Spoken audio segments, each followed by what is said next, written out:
Mission accomplie pour cette deuxième station processus. Avant de quitter les eaux territoriales de Niue, nous faisons escale sur cette île afin de débarquer un membre de l'équipage qui nécessite une hospitalisation.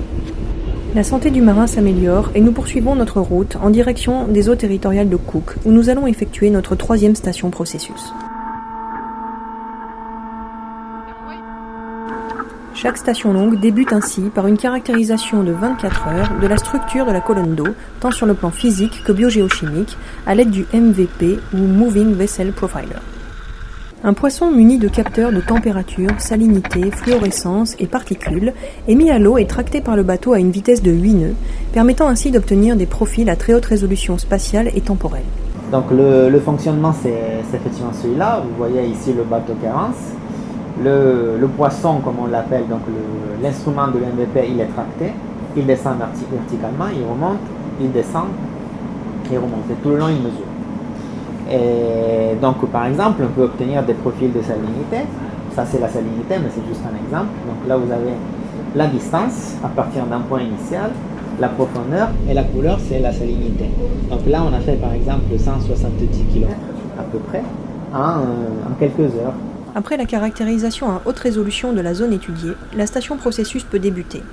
Durant une semaine, les opérations à la mer vont se succéder 24 heures sur 24.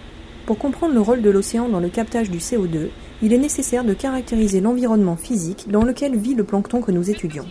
Pour cela, Pascal Bourrouet-Auberto et Hervé Le Goff, du L'Océan à Paris, effectuent des profils de turbulence à l'aide du VMP. Alors là, je vérifie qu'il n'y a pas de nœud et qu'il descende tout seul, sans qu'il soit retenu par le treuil, qu'il fasse sa descente librement.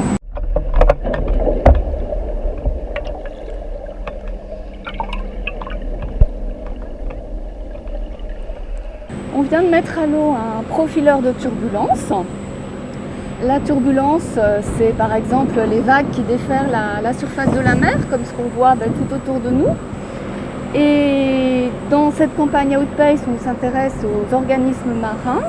Là, l'objectif, c'est de comprendre comment l'environnement va influencer les conditions de vie de ces organismes.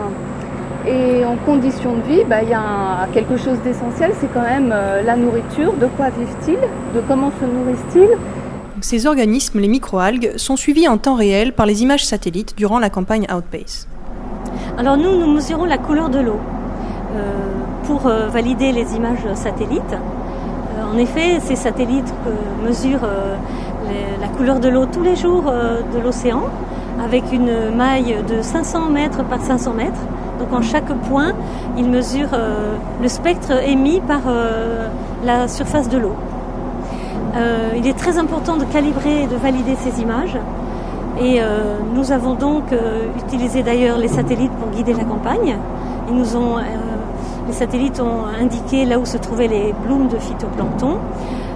Donc il est très important aussi de pouvoir caractériser la couleur de l'eau dans les blooms phytoplanctoniques. Donc c'est ce que nous avons fait tout au long de la campagne.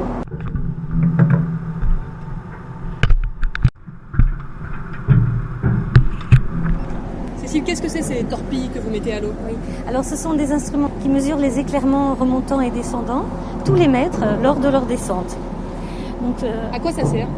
Alors mesurer les éclairements, ça permet de mesurer la couleur de l'eau dans la couche de surface de l'océan, toujours dans le but de valider les images satellites et de distinguer différents types d'eau et l'influence probable, possible du phytoplancton. Nous terminons notre dernière station longue Outpace. Nous allons poursuivre notre route sur Papeete, au cours de laquelle nous allons effectuer les 2 dernières stations courtes de la campagne pour poursuivre nos investigations concernant le rôle des microalgues dans la séquestration du CO2 du Sud-Ouest Pacifique.